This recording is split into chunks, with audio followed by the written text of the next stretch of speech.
بسم اللہ الرحمن الرحیم۔ حضرت ابو دجانہ سماک بن خرشہ انصاری رضی اللہ عنہ کی بہادری۔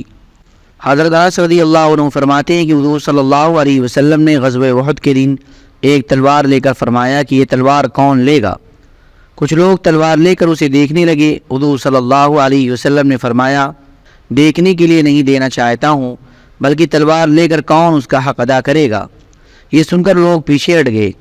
حضرت ابو دجانہ سماک رضی اللہ عنہ نے کہا میں اسے لے کر اس کا حق ادا کروں گا۔ چنانچہ انہوں نے وہ تلوار لے لی اور اس سے مشرکوں کے سر پھاڑنے لگے۔ حضرت زبیر بن عوام رضی اللہ عنہ فرماتے ہیں کہ غزوہ احد کے دن حضور اقدس صلی اللہ علیہ وسلم نے لوگوں کے سامنے ایک تلوار پیش کی اور فرمایا اس تلوار کو لے کر کون اس کا حق ادا کرے گا؟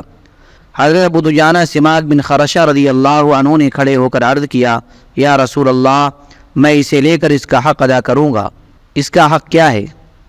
حضور صلی اللہ علیہ وسلم نے ان کو تلوار دے دی۔ وہ تلوار لے کر نکلے تو میں بھی ان کے پیچھے ہو لیا۔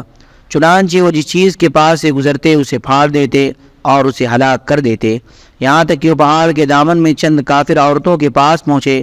ان عورتوں کے ساتھ ہند بھی تھی جو اپنے مردوں کو لڑائی پر ابھارنے کے لیے یہ اشعار پڑھ رہی تھی، نحن بنات طارقی نمشی علی النمارقی، ہم طارق کی بیٹیاں ہیں، ہم گدوں پر چلتی ہیں، والمسک فی المفارقی ان تقبلوا نعانقی، اور ہمارے سروں کی ماغوں میں مشک کی خوشبو لگی ہوئی ہے، اگر تم میدان جنگ میں آگے بڑھو گے تو ہم تمہیں گلے لگائیں گی، او تدبروا نفارقی فراق غیر وامقی، اور اگر تم میدان جنگ سے پیٹ پھیرو گے تو پھر ہم تمہیں ایسے چھوڑ جائیں گی جیسے محبت نہ کرنے والا چھوڑ جاتا ہے کہ پھر واپس نہیں آتا۔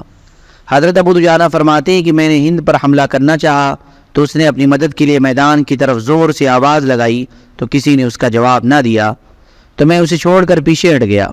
حضرت زبیر کہتے ہیں کہ میں نے حضرت ابو دجانہ رضی اللہ عنہ سے کہا میں آپ کے سارے کام دیکھتا رہا ہوں اور مجھے آپ کے سارے کام پسند آئے ہیں، لیکن مجھے یہ پسند نہیں آیا کہ آپ نے اس عورت کو قتل نہیں کیا۔ حضرت ابو دجانہ رضی اللہ عنہ نے کہا اس عورت نے اپنی مدد کے لیے آواز لگائی تھی لیکن کوئی اس کی مدد کے لیے نہیں آیا، تو مجھے یہ اچھا نہ لگا کہ میں حضور صلی اللہ علیہ وسلم کی تلوار سے ایسی عورت کو قتل کروں جس کا کوئی مدد کرنے والا نہ ہو۔ حضرت زبیر رضی اللہ عنہ فرماتے ہیں کہ حضور صلی اللہ علیہ وسلم نے غزوہ احد کے دن ایک تلوار پیش کی اور فرمایا کہ اس تلوار کو لے کر کون اس کا حق ادا کرے گا؟ میں نے کھڑے ہو کر عرض کیا یا رسول اللہ میں۔ آپ نے مجھ سے اعراض فرما لیا اور پھر فرمایا اس تلوار کو لے کر کون اس کا حق ادا کرے گا؟ میں نے پھر عرض کیا یا رسول اللہ میں۔ آپ نے پھر مجھ سے اعراض فرما لیا اور پھر فرمایا اس تلوار کو لے کر کون اس کا حق ادا کرے گا؟ اس پر حضرت ابو دجانہ سماک بن خرشہ رضی اللہ عنہ نے کھڑے ہو کر کہا یا رسول اللہ میں اسے لے کر اس کا حق ادا کروں گا، لیکن اس کا حق کیا ہے؟ آپ نے فرمایا اس کا حق یہ ہے کہ تم اس سے کسی مسلمان کو قتل نہ کرو اور تم اسے لے کر کسی کافر سے پیٹ پھیر کر نہ بھاگو۔ چنانچہ حضور صلی اللہ علیہ وسلم نے وہ تلوار ان کو دے دی اور حضرت ابو دجانہ جب لڑائی کا ارادہ کر لیتے تو سرخ پٹی بطور نشانی کے باندھ لیتے۔ حضرت زبیر فرماتے ہیں کہ میں نے یہ کہا کہ آج میں ابو دجانہ کو ضرور دیکھوں گا کہ وہ کیا کرتے ہیں۔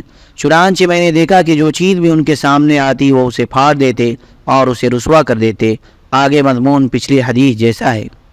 حضرت زبیر رضی اللہ عنہ فرماتے ہیں کہ جب میں نے حضور صلی اللہ علیہ وسلم سے تلوار مانگی اور آپ نے مجھے نہ دی اور حضرت ابو دجانہ رضی اللہ عنہ کو دے دی تو مجھے اس پر بڑا غصہ آیا اور میں نے اپنے دل میں کہا کہ حضور صلی اللہ علیہ وسلم کی پھوپھی حضرت صفیہ رضی اللہ عنہ کا بیٹا ہوں اور حضور کے قبیلہ قریش سے ہوں، اور میں نے ابو دجانہ سے پہلے کھڑے ہو کر حضور صلی اللہ علیہ وسلم سے تلوار مانگی تھی، پھر آپ نے ابو دجانہ کو تلوار دے دی اور مجھے ایسے ہی چھوڑ دیا۔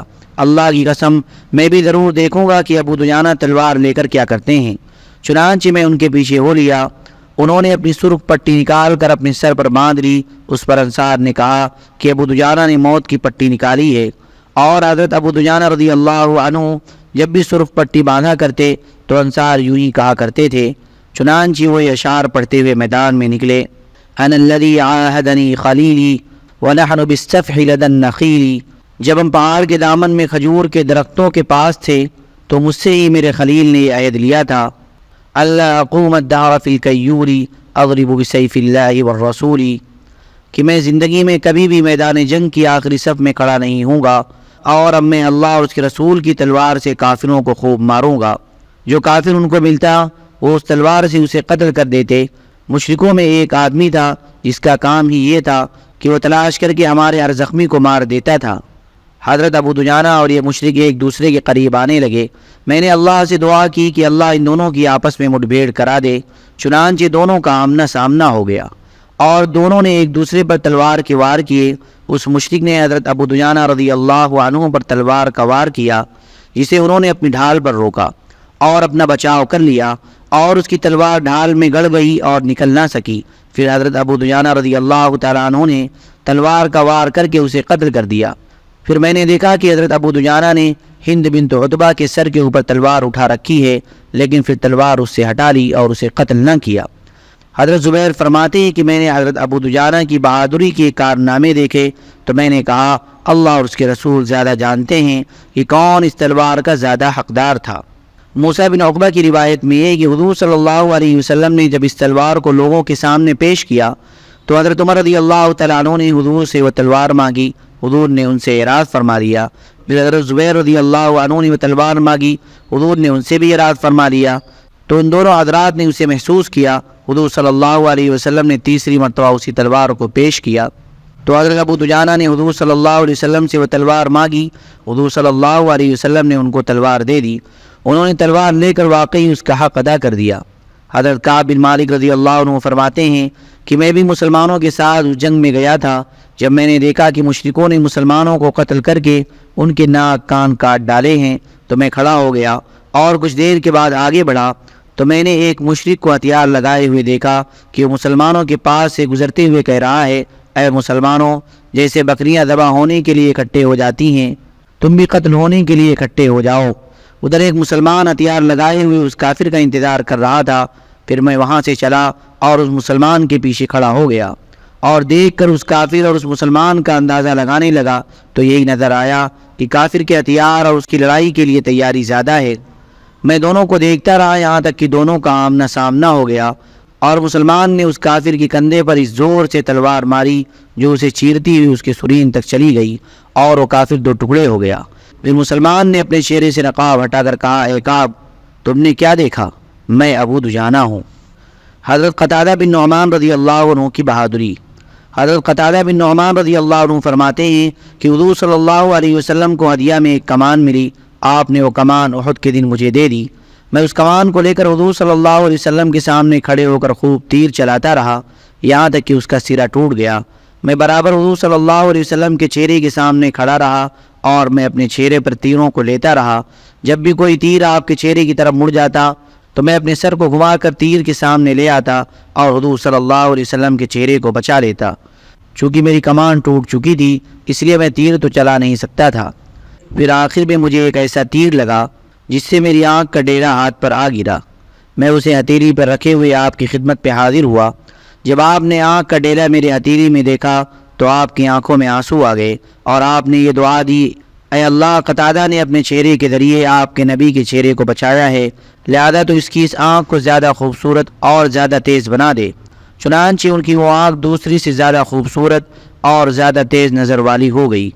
دوسری روایت میں یہ ہے کہ حضرت قتادہ فرماتے ہیں کہ میں غزوہ احد کے دن حضور صلی اللہ علیہ وسلم کے سامنے کھڑے ہو کر اپنے چہرے سے حضور صلی اللہ علیہ وسلم کے چہرے کی حفاظت کرتا رہا اور حضرت ابو دجانہ سماک بن خرشہ رضی اللہ عنہ اپنی پشت سے حضور صلی اللہ علیہ وسلم کے پشت مبارک کی حفاظت کرتے رہے یہاں تک کہ ان کی پشت تیروں سے بھر گئی، اور یہ بھی غزوہ احد کے دن ہوا تھا۔ اللہم صلی علی سیدنا وعلی آل سیدنا وحبیبنا ومحبوبنا ومولانا محمد وبارک وسلم۔ سبحان ربک رب العزة عما یصفون وسلام علی المرسلین والحمد للہ رب العالمین۔